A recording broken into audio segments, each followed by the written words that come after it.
Bonsoir, bienvenue sur TV5 Monde. Merci d'être avec nous depuis Genève. Bonsoir, merci pour l'invitation.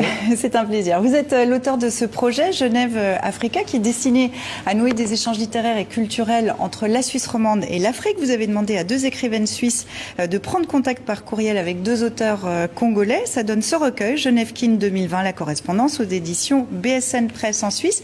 Qu'est-ce que vous vouliez provoquer avec ces rencontres ?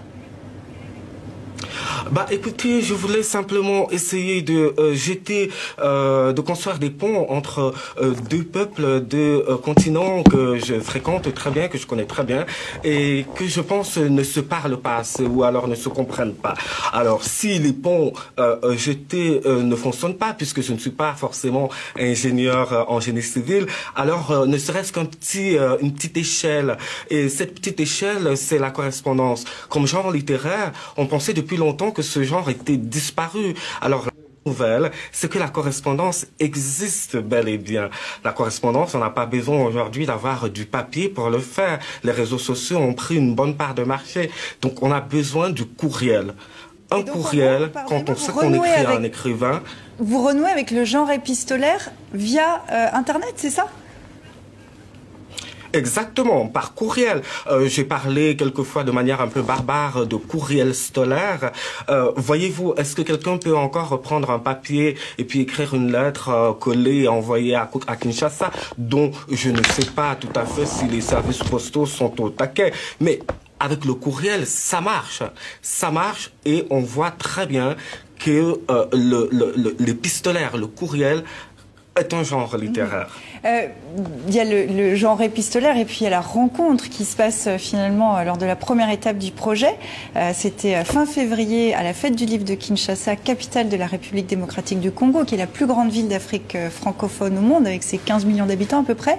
Vous voulez faire connaître la littérature suisse en RDC ? Oui, il faut bien qu'on se comprenne. C'est pas une question, je ne sais pas, de donnant-donnant ou de 50-50. Non, c'est une question de compréhension. Et vraiment, j'insiste sur le mot se comprendre. On a parlé beaucoup ces derniers temps de la crise du corona, mais aussi de Black Lives Matter.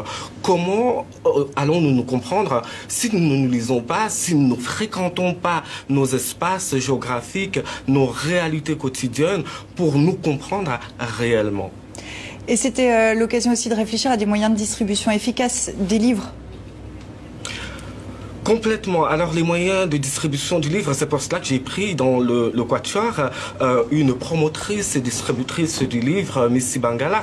Je vais rappeler quand même les noms des 4 participants. Lolve Tillmans, qui est une brillante écrivaine genevoise. Anne-Sophie Subilia, qui vit à Lausanne.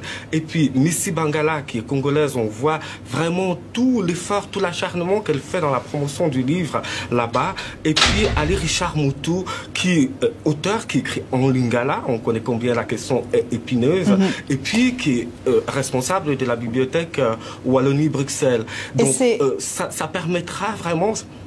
Et c'est à découvrir, pardonnez-moi parce qu'on arrive au bout du temps, c'est à découvrir dans Genève Kin 2020, la correspondance. Pour la 2e étape de Genève Africa, les Suissaises vont rendre la politesse à leurs homologues africains. Et prochaine étape à Abidjan l'année prochaine normalement. Merci Max Lobé d'avoir été avec nous sur TV5 Monde. Merci beaucoup à vous, merci et puis à bientôt. À bientôt. On se retrouve dans un instant.